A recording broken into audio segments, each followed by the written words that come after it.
A long time ago, in a peaceful village surrounded by tall trees, sweet mangoes, and quiet rivers, there lived a young girl named Cynthia. She was the daughter of Mama John and Papa John. Her parents were simple farmers who loved their daughter very much. Cynthia was not just beautiful, she was breathtaking. Her skin glowed like ripe palm oil under the sun. Her eyes sparkled like stars. Her lips were red and full. Her waist was slim, and her hair was thick, long, and black like night. People said the gods took their time to mold her. But with that beauty came a heart full of pride.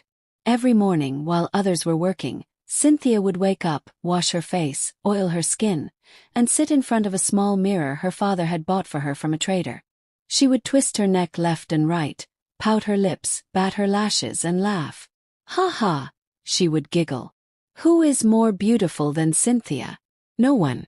Not in this village, not in this world." She would whisper to herself, "Cynthia, you are like a goddess. You deserve to marry a king, not just any king, but the richest, most powerful, most handsome king ever." Her mother would come into the room and sigh. "Cynthia, please help me peel the yam. We need to cook before your father returns from the farm." But Cynthia would hiss, "Me? Peel yam? My fingers are too fine to touch dirty yam. Let John or James do it.